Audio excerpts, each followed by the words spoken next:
You know that little voice in your head? The one that tells you to ignore a tasteless joke.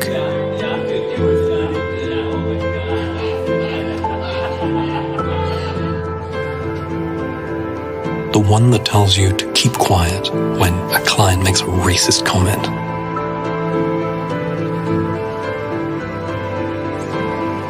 The little voice that tells you you're not smart enough because English isn't your first language.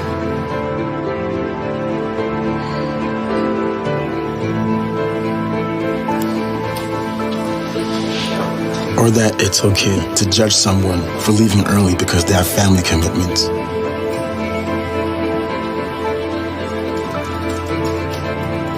The one that tells you not to say anything when others are being reduced to stereotypes.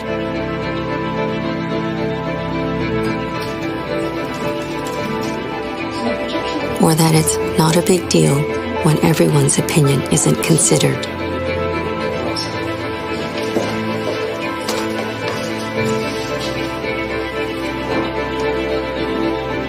You may think you're the only one that hears that voice, but that voice also speaks to other people.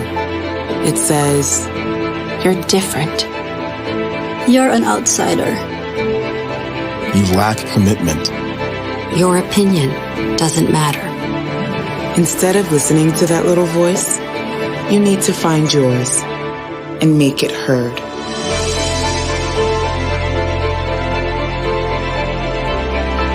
It's time for all of us to speak up. Because when we change the dialogue, we can change our world.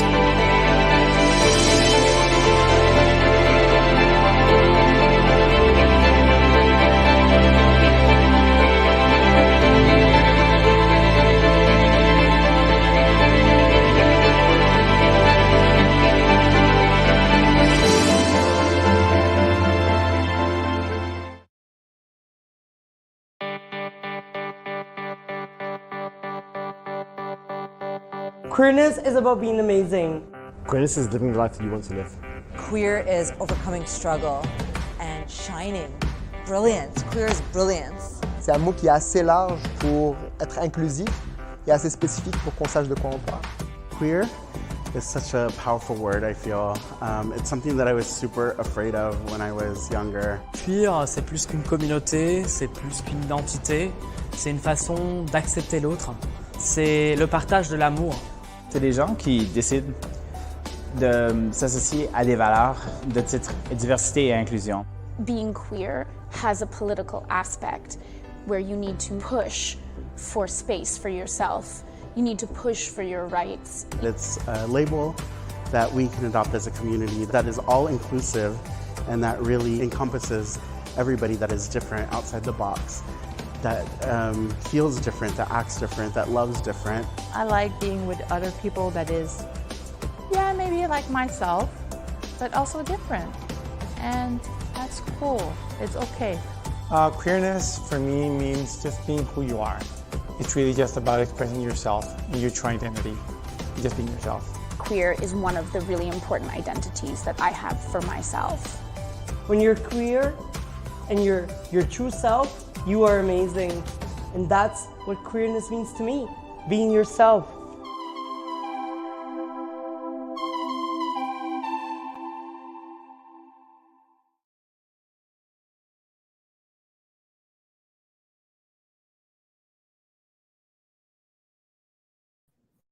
All right, I did it. Love that video, as I said. Hello, cuties. Bonjour, cuties. Hello, wherever you are. And if you're in Montreal, it's a little bit cold this morning, but hopefully it's spring in the rest of Canada. Bienvenue à notre deuxième jour du Salon d'emploi carrière 2023. Welcome to our second day of Qareers Virtual Fair 2023. QueerTech souhaite commencer par reconnaître les peuples autochtones des terres sur lesquelles nous nous trouvons aujourd'hui. Bien que nous nous réunissons sur une plateforme virtuelle, j'aimerais prendre un moment pour reconnaître l'importance de la terre que nous appelons chacun notre chez-soi. Nous le faisons pour réaffirmer notre engagement et notre responsabilité dans l'amélioration des relations entre les nations et dans l'amélioration de notre propre compréhension des peuples autochtones locaux et de leur culture. D'un océan à l'autre, nous reconnaissons les territoires ancestraux et non cédés de toutes les Inuits, Métis et membres des Premières Nations qui font de cette nation leur terre. Je viens aujourd'hui de Tiohtià:ke ou de Montréal et je reconnais que je me trouve sur des terres autochtones non cédées. La nation Kanien'kehá:ka est reconnue comme la gardienne de ces terres et de ces eaux. Je vous invite à vous joindre à moi pour un moment de réflexion afin de reconnaître les préjudices et les erreurs du passé et de réfléchir à la manière dont nous pouvons chacun, à notre façon, aller de l'avant dans un esprit de réconciliation et de collaboration.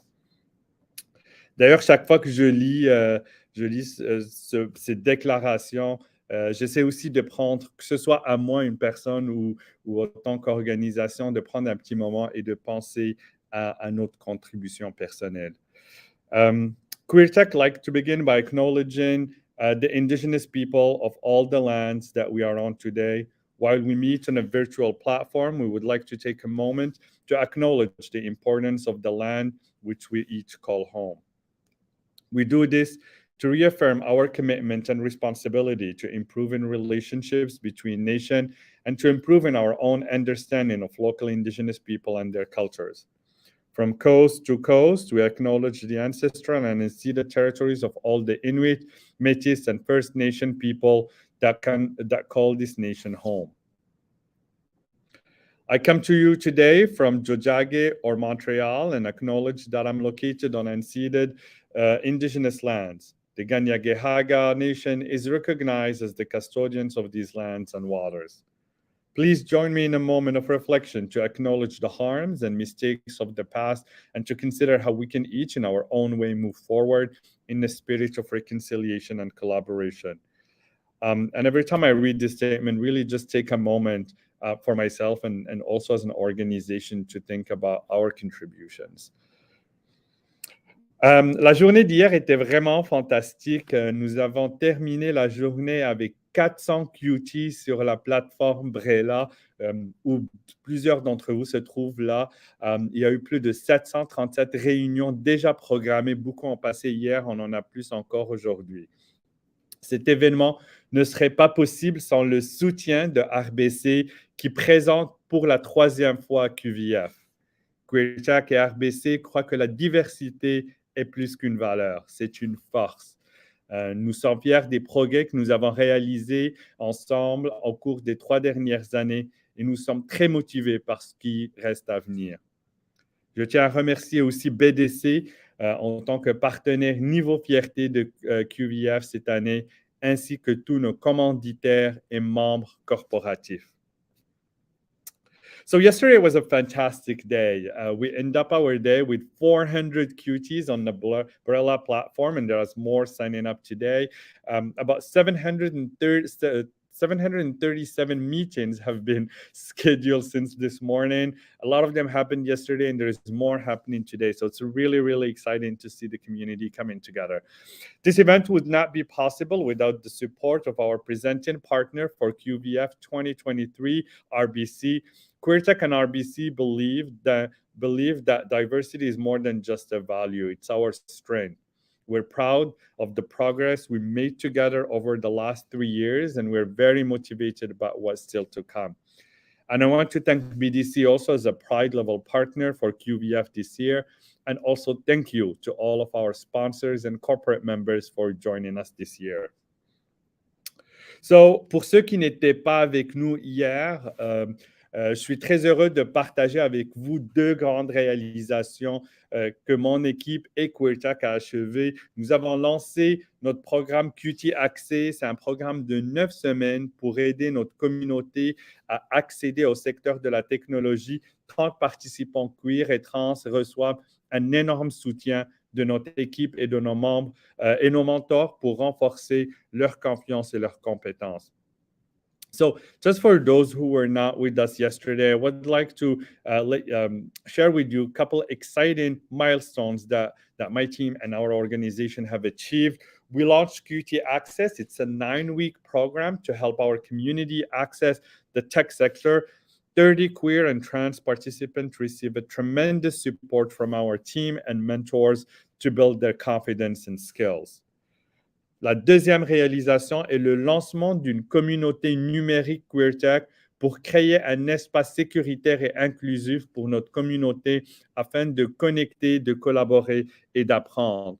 On a 3 objectifs majeurs. Pourquoi on veut lancer cette communauté? 1, c'est vraiment favoriser un sentiment de communauté et d'appartenance pour permettre à notre communauté de s'épanouir dans l'industrie. On veut aussi vous aider à collaborer et bâtir des réseaux professionnels pour accéder à des opportunités et faire progresser votre carrière. On veut aussi fournir un accès aux ressources, à l'éducation et aux opportunités de mentorat pour vous aider à réussir dans votre carrière et dans le lancement de vos startups. Ce qui est excellent aussi, c'est une plateforme qui est bilingue. On va pouvoir vraiment adresser pour l'ensemble de notre communauté. The second milestone is the launch of the QueerTech digital community to create a safe and inclusive space for our community to connect, collaborate, and learn. And our goals, we have 3 major goals why we're doing this initiative. 1, we really want to continue to foster a sense of community and belonging and also empower our community to thrive in the tech industry. We want to allow you to collaborate with each other, build a professional network to access opportunities and advance your career. And we want to provide you with access to resources, education, and mentorship opportunities to help you succeed in your career and in launching your tech business. Pour ceux qui nous suivaient pendant la pandémie, qui ont regardé QT Connect Café, on veut continuer à produire du contenu pour vous, mais cette fois, ça va être en forme d'un balado. La première saison de notre QT Podcast est une série d'entretiens avec des professionnels et des entrepreneurs de LGBTQ+, dans le secteur de technologie. Nous avons créé un balado pour influencer un changement culturel positif en créant une plateforme pour partager les expériences, les réalisations et les défis rencontrés par les membres de notre communauté. So for those who've been following us and you're familiar with QT Connect Cafe that we've done during the pandemic, we want to continue producing content for our community, but this time we're going to move it to a form of a podcast. So the QT podcast is a series of interviews with inspiring to us LGBTQ professional entrepreneurs in the tech ecosystem. We've created this podcast to influence positive cultural change by creating a platform for sharing experience, achievement, and challenges faced by our community. Again, for those who were not with us yesterday, ou ceux qui n'étaient pas avec nous hier, le thème de notre événement le thème de cette série est renforcer la résilience professionnelle des personnes queer et trans. Nous pensons que le développement de la résilience et l'adaptabilité de la communauté est la clé à notre succès, en particulier pendant ces temps incertains. So, for those who were not here, again, our theme this year is building queer and trans career resilience. We believe that building community resilience and adaptability is key to our success, especially during these uncertain times. Et ce deuxième jour va s'adresser plus à ceux qui commencent leur carrière, à des étudiants ou des gens qui transitionnent vers l'industrie de technologie. The second day will be focused on students, people starting their careers or transitioning into the tech industry. So nous vous invitons à partager votre queer power avec nous. Nous vous remercions d'être joints à nous et nous espérons que vous viviez une expérience fantastique au QVF. So we just invite you to come and join us as you are, share your queer power with us. Thank you for joining us today, and we hope you have a fantastic QVF experience. And I would like to introduce the one and only, my co-founder and CEO at Queer Tech, Andy, who will take it from here. Hi, Andy. Hi, thank you, Nofel. Hi, everyone. I'm so glad to be joining you today, and we have some terrific conversations for you this afternoon, all about accessing tech, the journey into tech, and building your career in tech.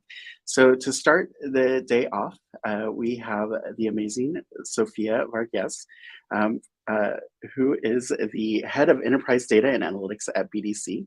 Sophia heads the Enterprise Data Analytics Office at Business Development Bank of Canada. She is responsible for managing 3 core teams: advanced analytics and artificial intelligence, data governance and data quality, and BI and data platform. Sophia also oversees the delivery of data modernization, program and analytics related initiatives that span across the bank. Sophia has over 18 years of management experience in leading enterprise data and analytics, strategy, technology, and digital transformation for large financial services and banking institutions in the US and Canada. Sophia has an MBA in Management Information Systems from the State University of New York, Binghamton, and a bachelor's degree in commerce from the University of Delhi. Sophia was born and raised in India, has studied and worked in New York, and now calls Canada her permanent home. She lives in Montreal with her wife and son.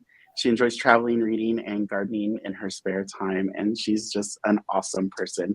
So, Sophia, welcome to the stage. Thank How are you. you doing today? So much for having me.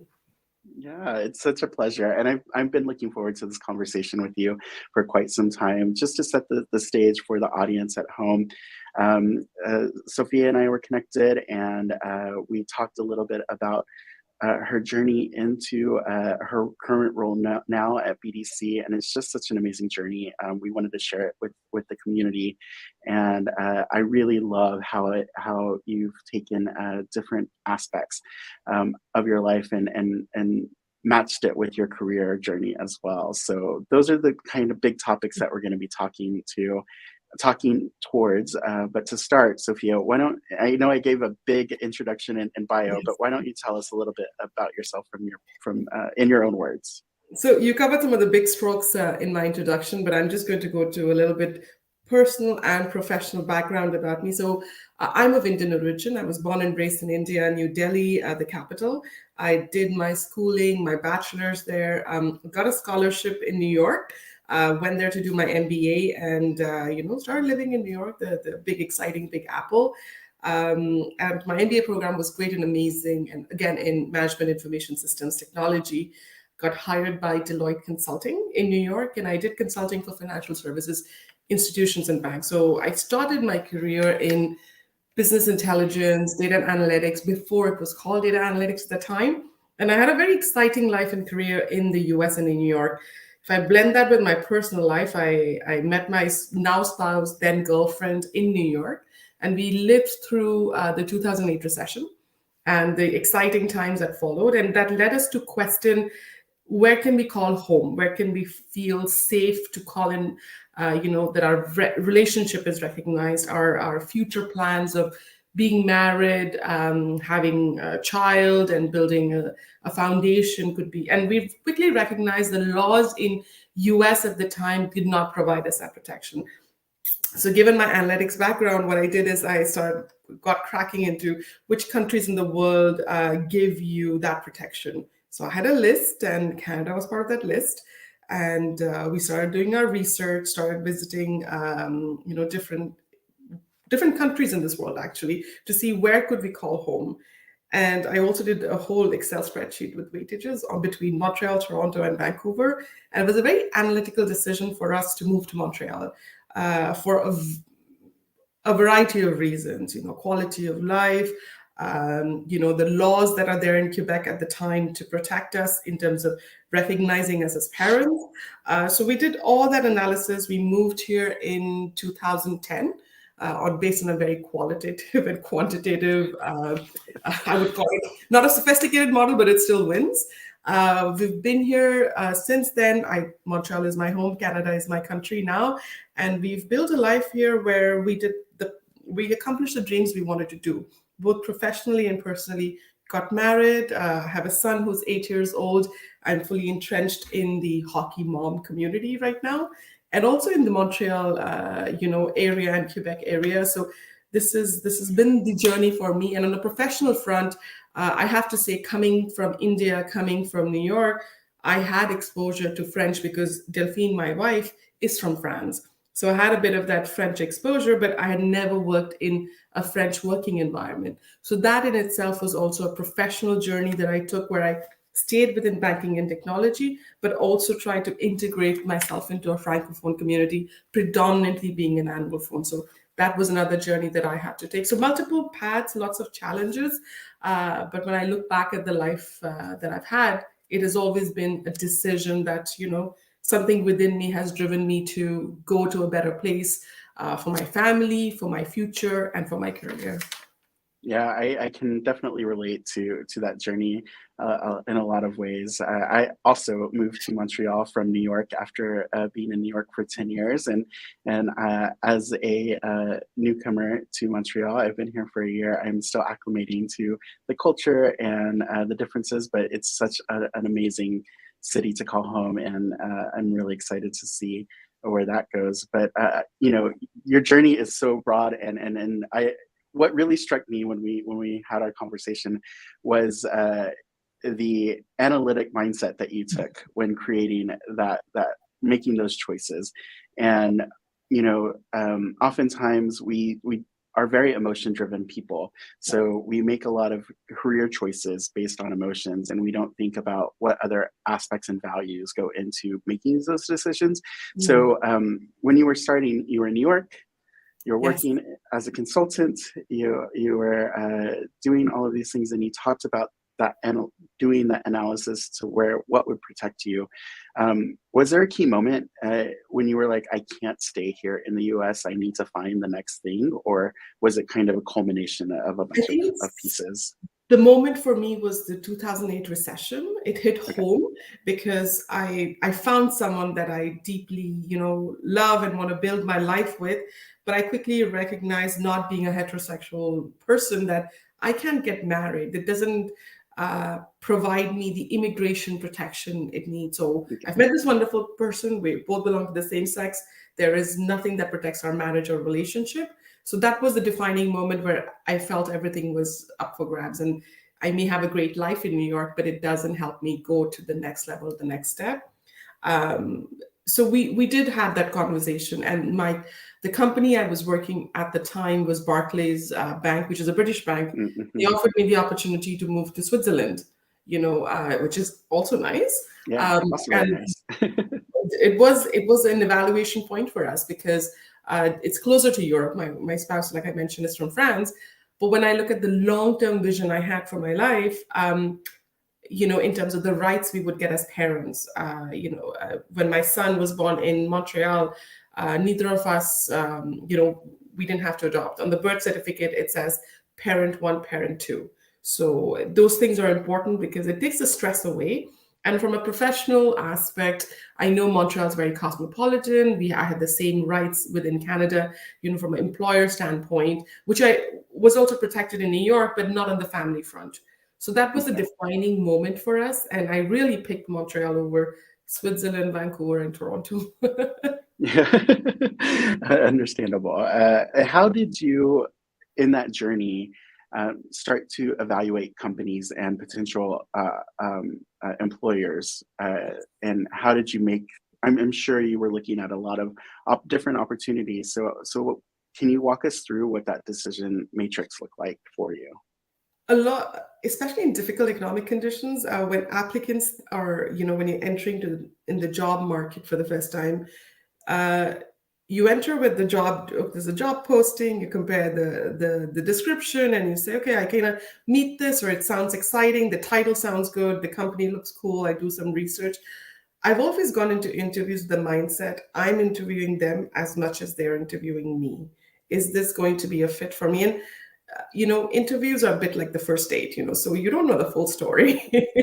So you go in and you try to, and I've always asked questions. Don't be afraid to ask questions like, can you tell me how many female, WISMIN or LGBTQ2 members you have in your senior management? That's a reflection on whether they're walking the talk. Your interview panel, if you only see a homogeneous group, you're going to have struggles trying to, advance. And it could be also okay that this is just a tactical in the middle solution. So I'm taking this job because I know I'm waiting for something else better. So that could also, but know what you want going in and interview them with as much as they're interviewing you. Because you're going to spend whatever hours in a day, with your coworkers in the company. There's no point if you can't be your authentic self at work. It's really a barrier. For me, I have always been out at work. I've always been upfront. And it is a constant effort. And now I don't even blink an eye.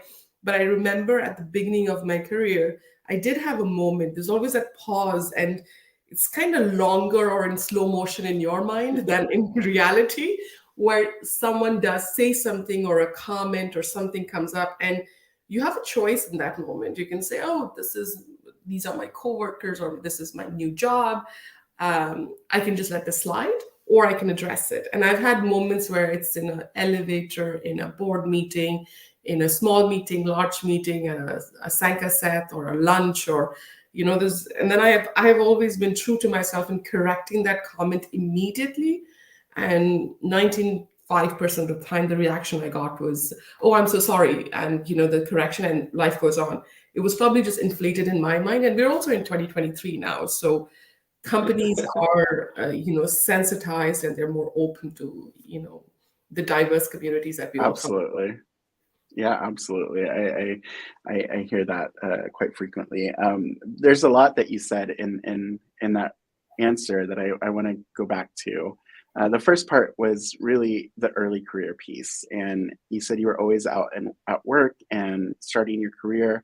I want to talk about that the beginning of the journey. A lot of our audience today is really at the beginning of their journey. They're starting their career in tech. They're either students or career transitioners or individuals that have 1 to 2 years of experience on the job. So they're really at that beginning. And I hear a lot of worry and when I'm connecting with them about there's not the most amazing opportunities right now, that everything is a little bit uncertain. I'm not getting hired because there's so much other talent out on the market. And so not only I guess going back to the beginning, it's two questions. Going back to the beginning, kind of how did you personally overcome some of those internalized fears and those voices that you hear all the time in your head? And then the second part is having gone through the 2008 downturn, how did you reconcile some of those same feelings? So I immigrated to Canada in 2010. So we were just reeling from the recession at that point. I would give that answer in two parts. One is when you're interviewing, I don't think you should operate on fear at all. I know that it's the most unnatural response, and we are in a stressful situation. It's an interview, they're evaluating me, you feel judged and feel like you're, but I've always taken it as a conversation. So I stay my natural, authentic self. Do your research on the company, see where are they committed, and see if they're walking the talk. Because a lot of people would put something on a corporate website because it's the trend to do that, but really question, dig deeper, and it leaves a mark on the panel or the interviewing panel or the employer or the HR person as well. Oh, this person is engaged, is concerned about these things. So, it should stand out. It makes you stand out rather than the fear that you may have, am I asking too much? So I would encourage all new applicants to ask those questions, because I've been to campus recruitments. I do actively interview. And the people who, that's the moment at the end of the interview, do you have any questions for me? Or do you have any questions for the interview panel? That's your moment to interview them and put them in a hot spot and ask them the difficult questions. And, that will make you stand out. And there's, come prepared for that. Do your research on the company. That is my first response. The second one around the economic conditions. So I've always taken this as there are things you can control and there are things you cannot control. So we are living in the times we are living in. However, there's an advantage also. The positive that I see is it has opened up a lot of new avenues in technology. There's a lot of change that happens in our industry. The mobility of sitting anywhere and applying to anything, that just was in the last 2 years. The positive side of living through a pandemic was working from home got normalized, and being at distance got normalized. So there might be a position that you would love to apply in Vancouver or Toronto, and you don't have to physically move anymore. Employers are open to hiring at distance, and employees are open to asking for accommodation at a virtual level. So that is such a big plus. And that opens up the pool so much that I would fully take advantage of it. I've declined job offers because it required, for example, my family to pick up and move to an area which is not very LGBT friendly. So I have to decline that. Now I can consider doing a 6-month stint or, taking an opportunity, building up my resume, my network without essentially the travel part of it. And there have been a lot of studies done that, it actually protects our community. So if you are coming from a certain cultural background and it's not your, comfort zone, the working from home is actually great for us, for women, for women. So this is great. Yeah, and that's really fantastic. I have to say that I really enjoyed the working from home piece. Being an extrovert takes a lot of work, and it's not my natural state. So the working from home thing has been a godsend for me. Yes, that I am an introvert who makes an effort at work, in the physical space of interacting. And being an ex-New Yorker, you will, appreciate this. I used to do my grocery shopping post 11 o'clock because there's no one there. Yes, and nobody is there. That's what I had to do in Montreal was everything closes at 5. It's true. And you don't realize how much of that energy is spent until you're no longer in that environment. And you're like, wow, I have so much more energy now. And it's really quite interesting. One of the things that you mentioned was building a network and, testing things out.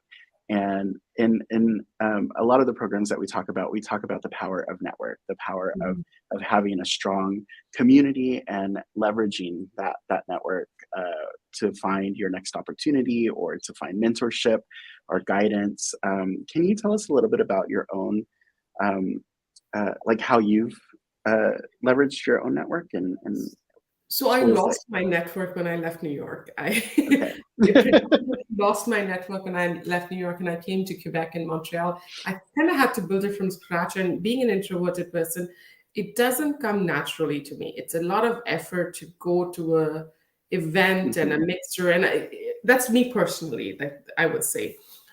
In the last few years, I've done a lot of events and like this, but virtual events.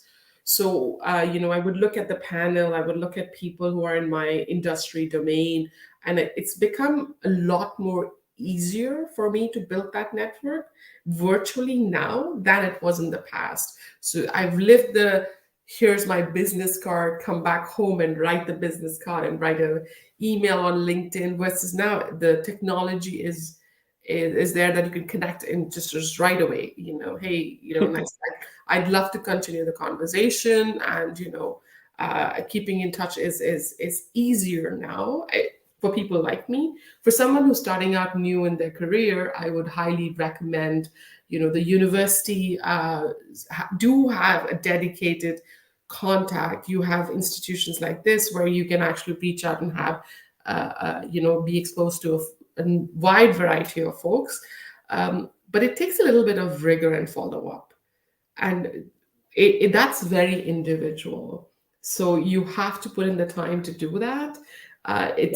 It's not natural for me, so it's a bit of a job for me. But there are some folks, it's just and it's not always for an opportunity for something that's going to maybe pan out tomorrow or next week. Right. Sometimes it's also very important to talk to people who are in a domain that you are interested in or want to get into, and it's just a conversation. Hey, I saw this, and what are your thoughts on that? I know you've implemented this at your work, or I know in your spare time you're into this kind of technology. Could you give me your feedback? It could be a conversation to humanize the person also outside. That's more interesting than, do you have any openings? Can I apply? Absolutely. I love that planting the seed kind of mentality when you're thinking about networking and conversations that you're having in the ecosystem. It's a lot of patience, and you don't see a lot of the fruit of that work for quite some time sometimes. And but when it does happen, you're like, wow, like a conversation I had 6 months ago is presenting an opportunity now. Yeah. And it's really, I've always been in it for the long game.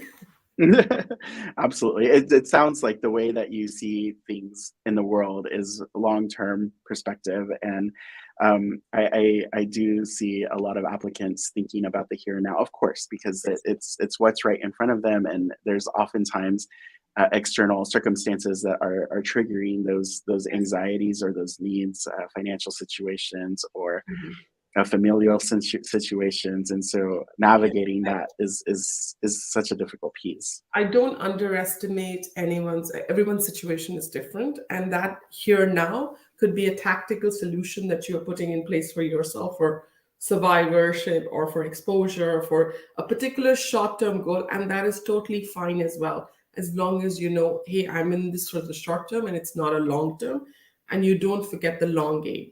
That's very, very important. When I was in university, I arrived from India, and I had tons of experience that I'd taken 2 years before my master's to actually work in India.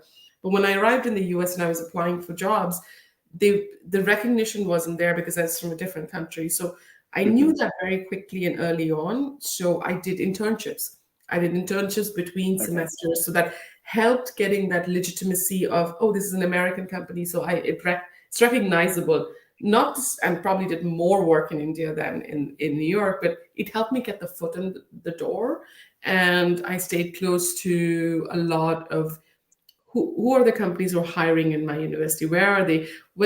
If there's a company that I had I still remember, a target list of places I wanted to work at, and I would stalk them. And this was in days when it was difficult to stalk. It's much more easier now. So I would stalk the companies to see what kind of updates do they have? Where are they presenting next? Have they published a paper? So when I went for interviews, the panel was probably more impressed that, oh God, my employees haven't read this, and you read our paper that was published somewhere. So that's amazing. Yeah, so I love going that. to those interviews with, this is the company I want to work for, and I want to wow them.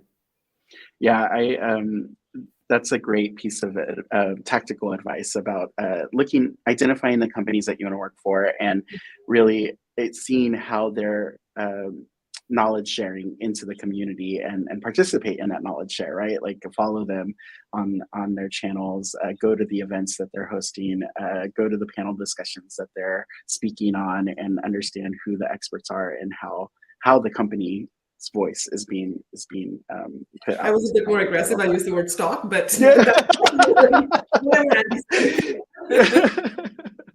oh, no, completely understandable. But that's great, and definitely, it's a tactic that people don't think about and are a little don't want to put themselves out there. But it's definitely even just watching their virtual presentations. If you're not one to go out in person and be in the room, there's so much amazing virtual content now that the companies are putting out. So absorbing it and understanding it and recognizing it is a great way to stand out. So thank you for that.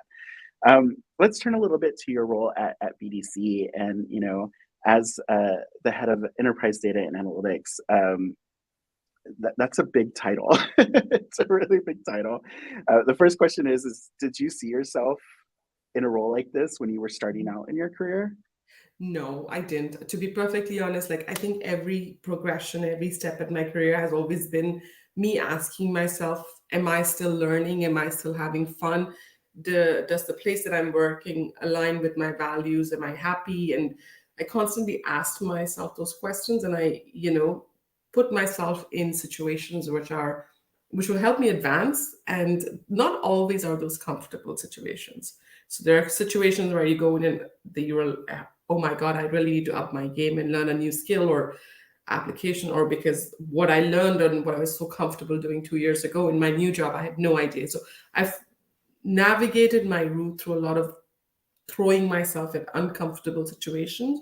And the other thing I've not been afraid of taking on things that are not exciting to a lot of people. So when I started off in data analytics, it's sometimes you have these legacy BI systems, you have data governance, which is not everyone's the most exciting part of data analytics. So I've dug deeper, and I've also been exposed to a lot of skepticism when it comes, because financial services is predominantly male dominated. Data science, when I joined BDC, just within my own team, the gender disparity that I noticed between data scientists was enormous. And the feedback I got was, well, women don't apply. And I was like, that's not true. You're not looking in the right places. Women do apply. So I was able to shift the dial on that metric within my own team. But I would encourage folks to go out there, apply, have the conversations, with people who are in the industry and challenge them. Yeah, I love that as well. The challenging part, especially if you don't see what you want, let's challenge it, and so we do. As you're managing a team, you're interacting with all levels. I imagine that early career is it sounds like you have a lot of experience in the campus recruiting and onboarding early career. How do you ease the anxieties of some of your employees that you're onboarding that are coming from that phase? So I have a lot of, folks who are, coming directly from university. Sometimes they're more seasoned with a lot of, experiences and stuff. So what I do with folks is, especially the ones who are in early career and they ask them to join, I ask them to absorb the company itself, the culture of the company, the various products, because we do get there's a lot of information that comes at you when you join a new job. But I think it's very important to take the time to look at various departments. What are the various products that the company is offering, even if it's not within your direct, line or department. So let's say you joined IT or technology, but take the time to understand, what does sales do? What does marketing do? What does finance do? What are their challenges? Who are the people who are in those departments? And this was extremely difficult for me as a person when I started off because it requires me to go talk to people and get out of my introverted zone and find folks. But but I think it's very rich because that's when you find the intersections between your role and their role in the future.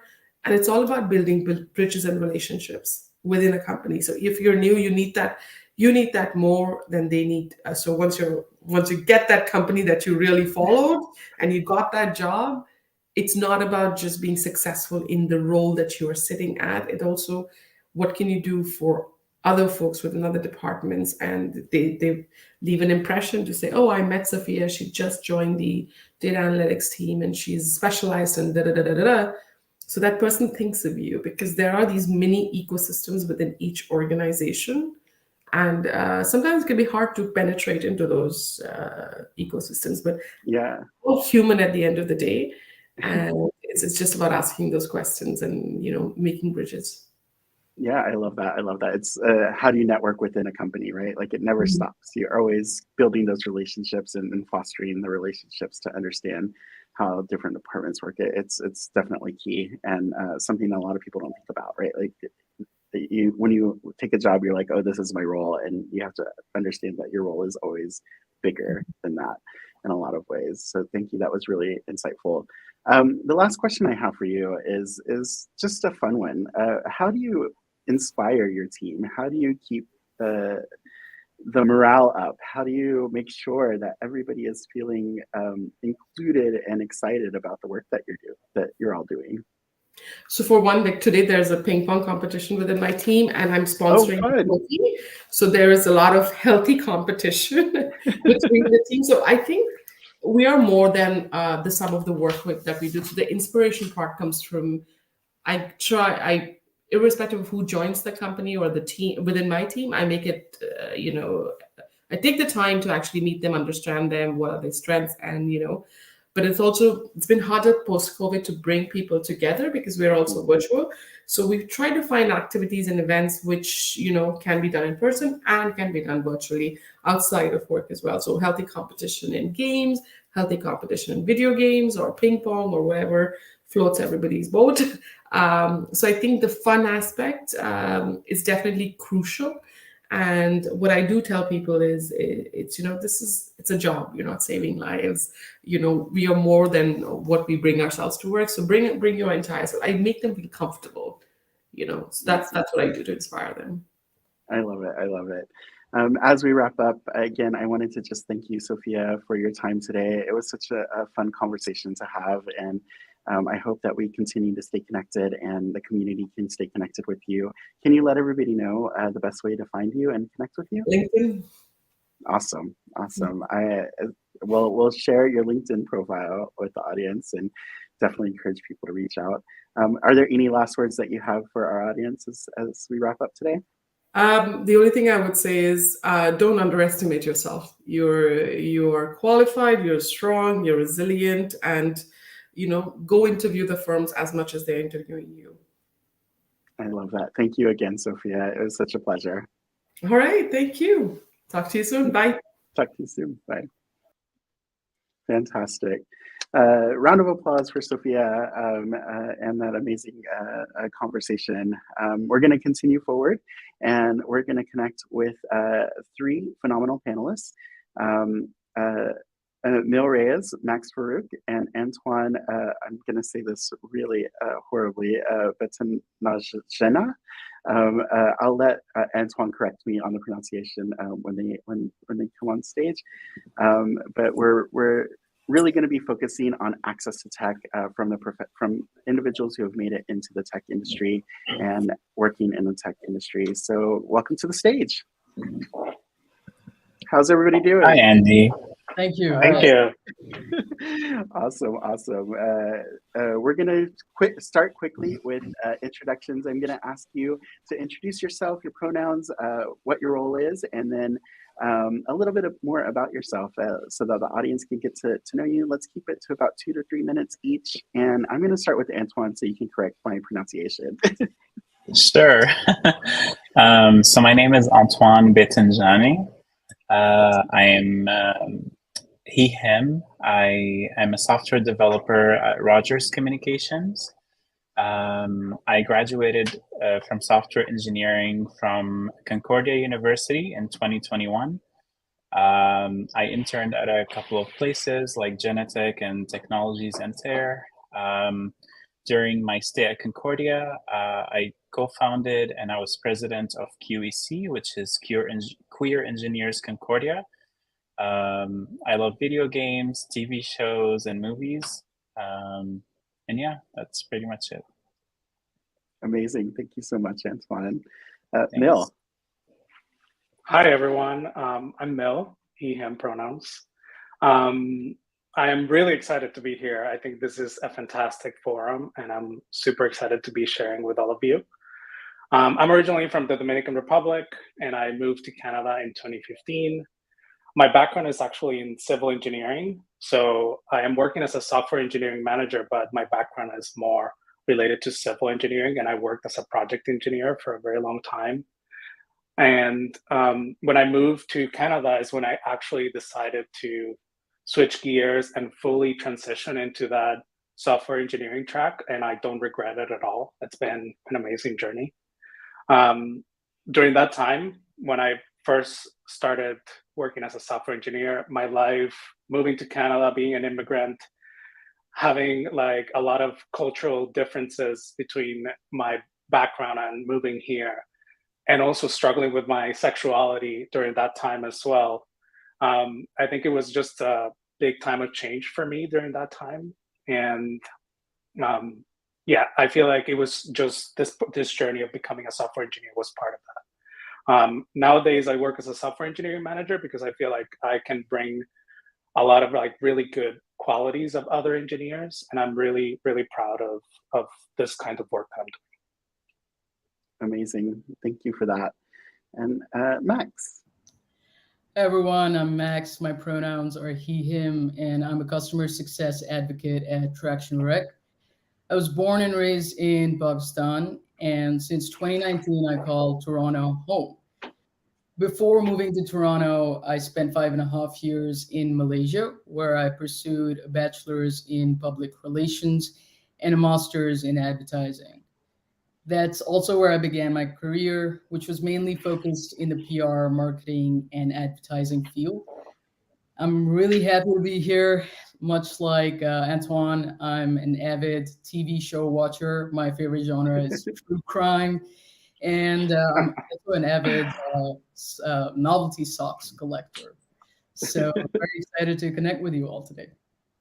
Thank you. I love that. We were having a deep discussion on true crime last night. So offline, I would love to connect with you and talk all about it. But for today's conversation, we'll keep it around the career and professional and the journey that each of you took. All very differing journees into your current role and the pathway there. So I'd love to dig a little bit deeper for each of you and talk about what that journey is like and kind of what that experience is like for you now in your current role. I'm going to start with Antoine again, because Antoine, you're a recent student. You've made this transition into a software developer at a very large company. So I would love to hear a little bit about what that experience was to land that first role and kind of talk through what it's like, the things that you found that were maybe unexpected in working in a company like Rogers. Yeah, sure. So I got this job through, they have a new grad program where I applied over a year before I graduated, went through the whole interview process, and I got my offer. And, it was really good on my mental health during university to know that there's something waiting for me there. I think part of applying to jobs and stuff, one of the things that you're sort of scared when you're queer, if you should show that, put that on your CV, express that to people. I've had some people even in university who are also queer that sort of warned me about putting stuff like being involved in queer engineers or stuff like that. I personally don't want to work in a place that I can't be myself. I've done it before. It is viable for a very short term, but if you want to work there for long term, you have to be yourself. And so Yeah, it's been great. The company, like you mentioned, it is very big. I'm in Montreal, Quebec, so we have a smaller office here. The people here are very nice, but I don't meet most of the company that are like more in Ontario and in Toronto. So but yeah, it's been great. Rogers is a very, very accepting company. There is a queer group here. Wonderful. And they do care about stuff like that. So that's great. That's great to hear. That was a good transition into your role. That's fantastic. Mil, similar question to you. I'm getting familiar with Cohere as a company, and so I know it's in a kind of a growth stage right now, and would love to hear a little bit about what that experience was like for you landing in this role and just working at a company that's in this growth stage. Yeah, of course. So in my case, when I moved to Canada about 8 years ago, feels like yesterday, is when I decided to like transition into being a software engineer. And in some ways, I ran into a lot of obstacles related to like first getting a job, because a lot of the time you're required to have Canadian experience before you can actually get a job in Canada. And so it's something that is a little bit challenging sometimes. And I think that once I started working as a software engineer, I really started loving being a software engineer, because I realized that I could build things much faster than I could when I was a civil engineer. And to me, that was something that gave me a lot of motivation and felt very rewarding. And I think that as more and more I continue to grow in that career path, I also miss an aspect that I had in construction, which was the interaction with a lot of different people and being able to support them. And so that's why I sort of started thinking a lot more about becoming an engineering manager, because I could still have the technical expertise to guide folks, but also be able to provide that mentorship and that coaching for people in their careers. And I think that that is something that I really, really appreciate that I was able to do with my current role at Cohere as an engineering manager. And I really love the team of engineers that I have. They are really amazing folks and are really ambitious about achieving their goals. And I think it's really great to be in this landscape of what Cohere does, which is large language models and artificial intelligence, because it's something that is really defining the future. And it's very, very exciting to be in it. Yeah, the more I'm getting familiar with the company, it sounds like a very amazing technology. So I'm really interested to learn more. Max, similar question for you. I was looking at your bio and your LinkedIn page and doing a little stalking. It was really, really interesting, and I noticed that you came from kind of a nonprofit ecosystem into a role at a tech company. And I would love to hear about that, a little bit about that journey and just kind of how you got into this role. Absolutely, yeah. So after moving to Toronto, I took on temporary contract roles to grow my network and make sure I wasn't relying on my savings while looking for a full-time job, right? As a newcomer, like Mil mentioned, Canadian experience is needed to actually put your foot through the door. Excuse me. But during the pandemic, I was unemployed for 8 months.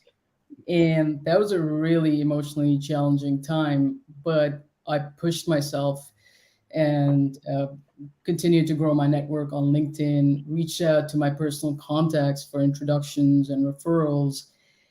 But during that time when when I was unemployed, I felt helpless and I wanted to actually help other people. So I made a decision to start volunteering at queer-led organizations like Trans Lifeline, the 519, the Get Real movement.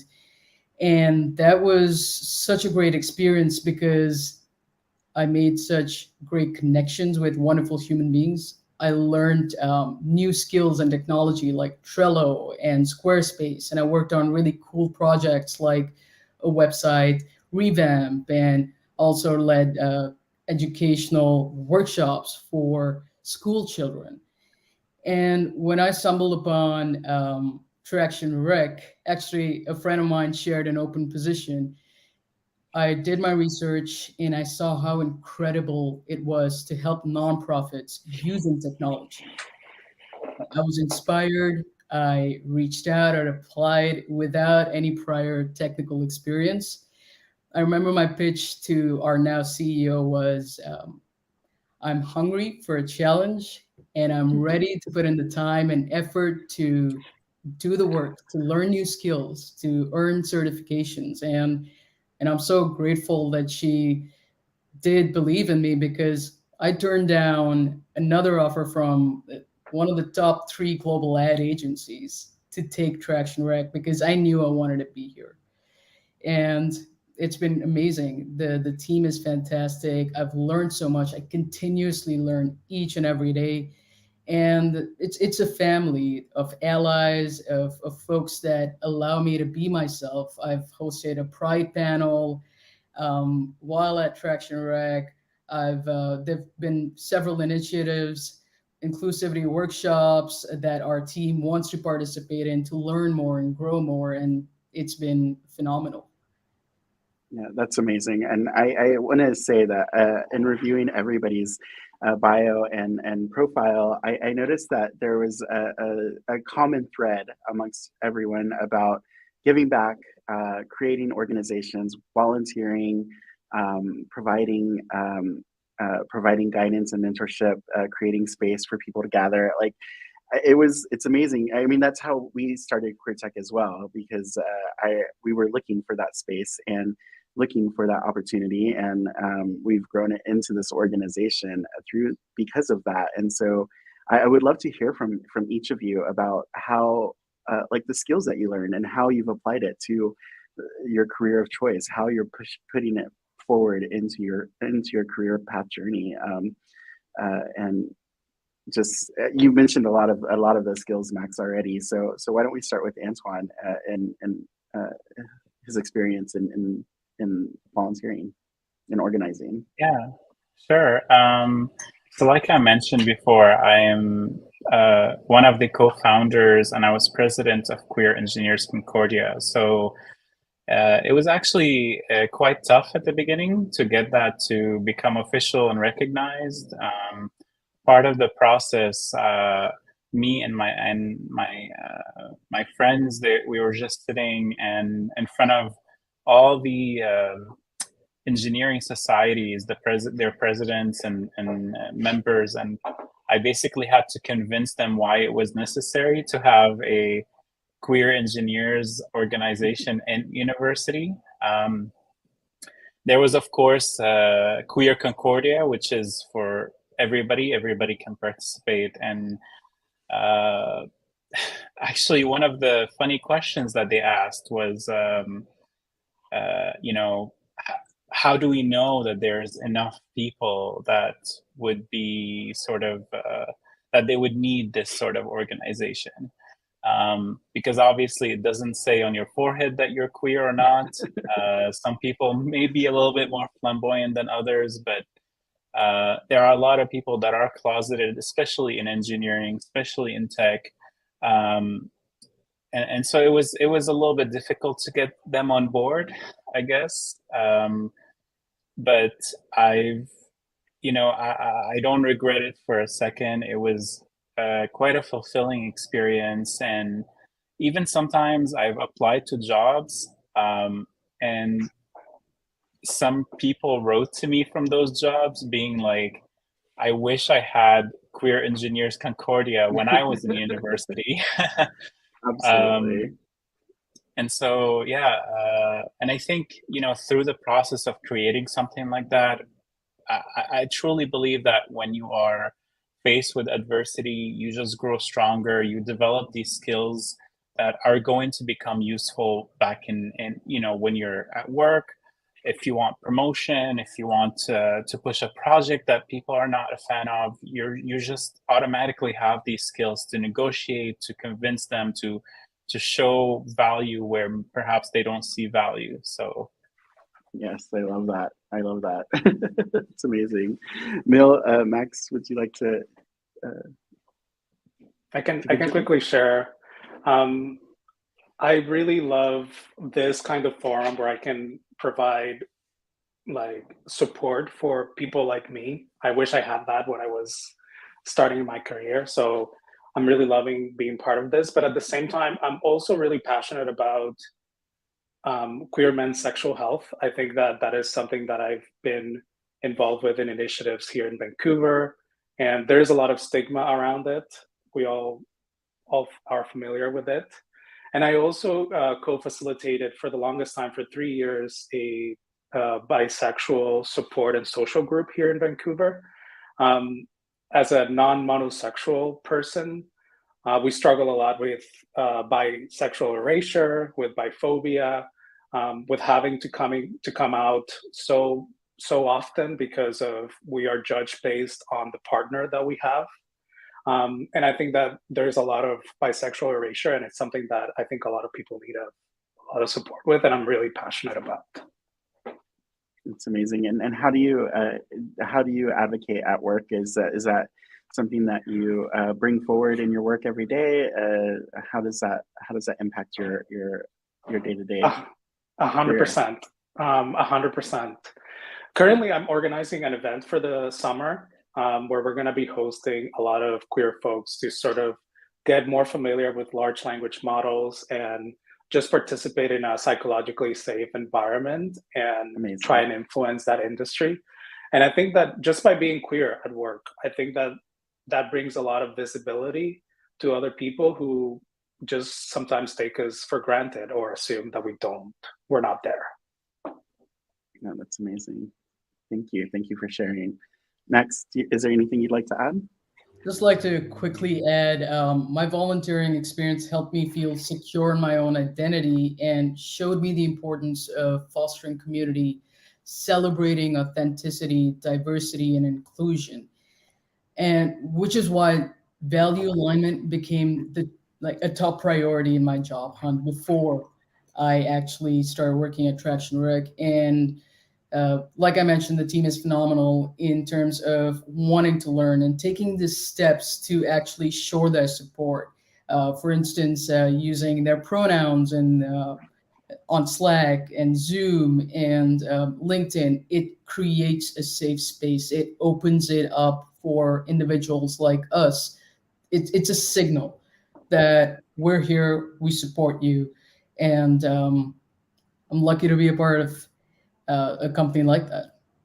Yeah, absolutely. I think that those are all really feeling safe at work is definitely a huge thing that we're all searching for, and not necessarily a given. So I really appreciate you sharing all of that. And if anybody is in the audience and not feeling safe at work, do you have any guidance or advice for how to navigate that, or how have you navigated in the past? Personally, when I was very young and I had just moved to San Francisco, I moved there to be queer, just to be queer and out and free.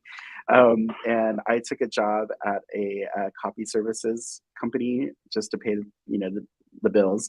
And I lasted 3 days because it was the most homophobic environment I had ever been. I was from Texas and I moved to San Francisco, and it was the most homophobic place I had ever been. And I instantly just was like, okay, I can't be here. And so I quit the job.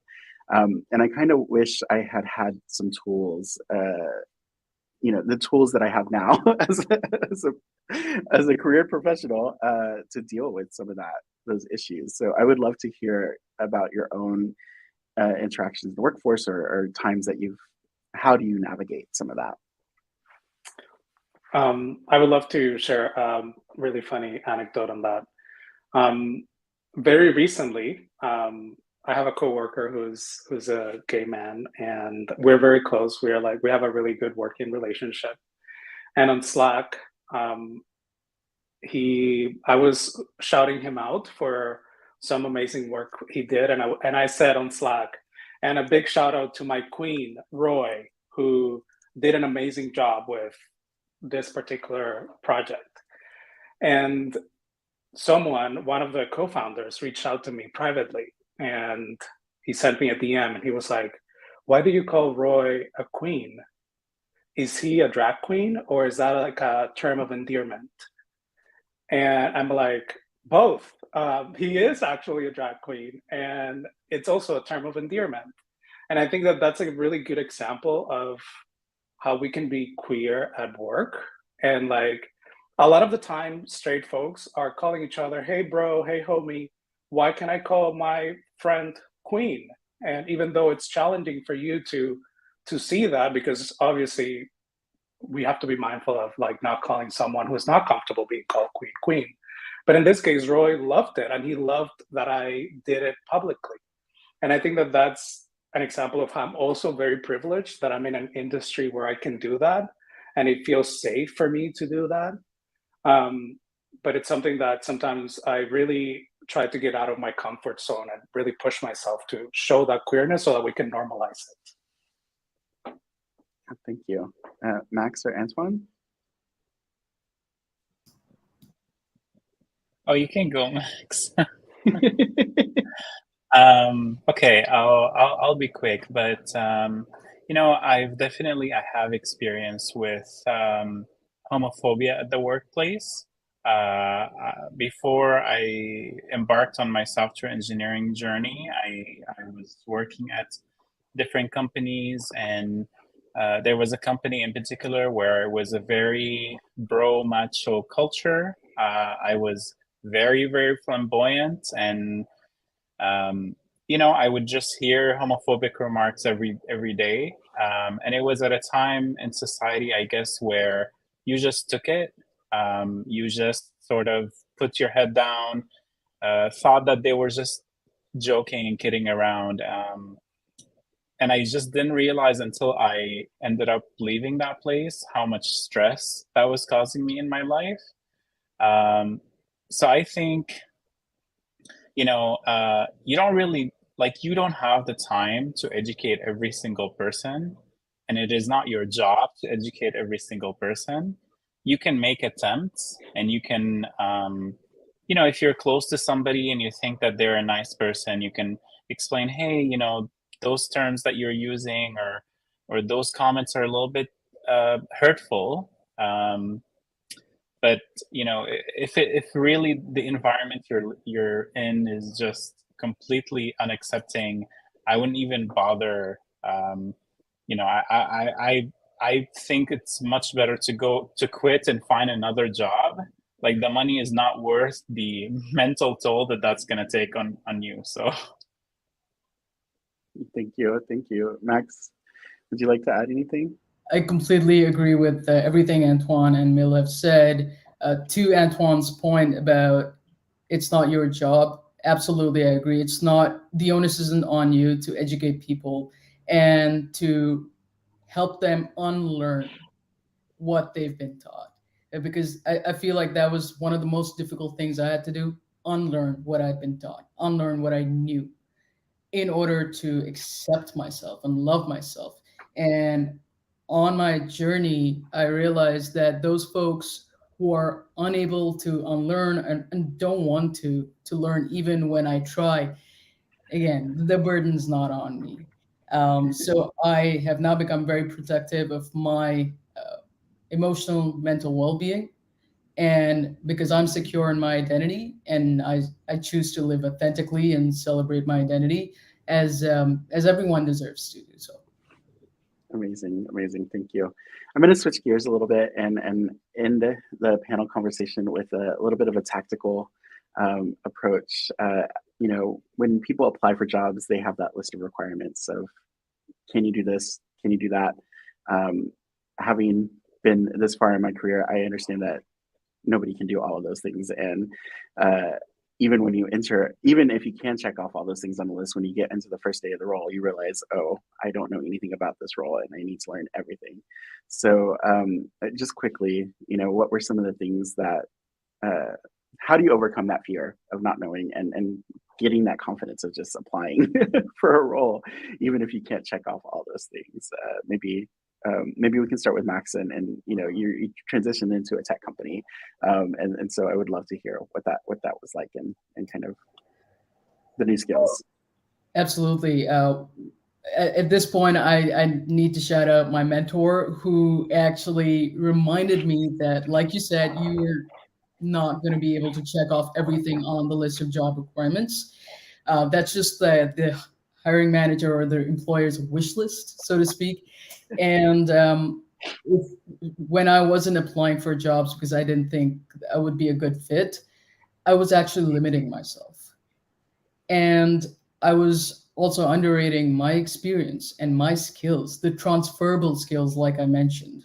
Those are very important. That's what you, and who you are as a person also, that's what you bring to the table. That's who you show up as who you are at work. So your tenacity, problem solving skills, communication, all of these are your transferable skills. Don't underrate those. Those are very important and key in applying. Awesome, thank you. I love that point. Antoine.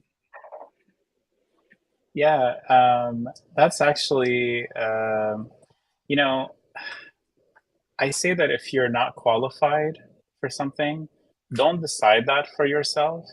If you're reading a job posting and they have 15 different languages or frameworks, or and you're like, oh, I only know 3 out of those, apply anyway. That might be like a wish list that the HR person, when they develop the job posting, that's what they want. Don't discount yourself, just go for it if that's what you want to do.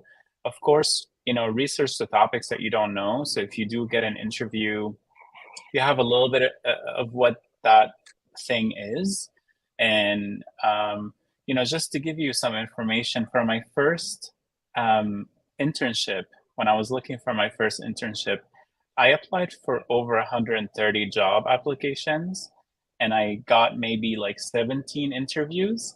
So, and so you can just see that you need to apply a lot, especially at the beginning when you don't have so much experience. And of course, put in the time if you're applying for that dream job of yours. But I don't think that anybody is going to know every single thing on a CV. And if you're a learner, like that's a lot of jobs from experience, they let you learn, and you're going to learn anyway when you're starting the job. So yeah, thank you. Mil, anything you'd like to add? Yeah, I think I completely agree with Max and Antoine. I think that was really great advice. And I also really want to drill down on something Max mentioned, which is focus on what makes you human. Focus on those skills that are going to differentiate you in terms of being able to work with other people. Focus on your communication skills. Focus on developing your emotional intelligence, your collaboration, and your openness to feedback. Because I think that more and more that we have these tools like GPT-4 and ChatGPT that help bridge that gap in technical abilities, what is really going to make a difference is your ability to work with other humans. And I think that is something that we should all keep in mind. Absolutely. Thank you so much. Well, that brings us to the end of the panel. So to close things out, I'm going to give each one of you about 30 seconds for any last thoughts or how people can stay connected to you. So just a quick round robin, and we'll start with Mil. Yes, thank you. I was so happy to be part of this. Thank you for having me. I am more than happy to connect with anyone and everyone on LinkedIn. Please feel free to I'll share my link so that you can find me there. But yeah, I am more than happy to help other people. And thank you so much for having me here. Of course, thank you. Max? Yes, I'd just like to say thank you so much for having me here.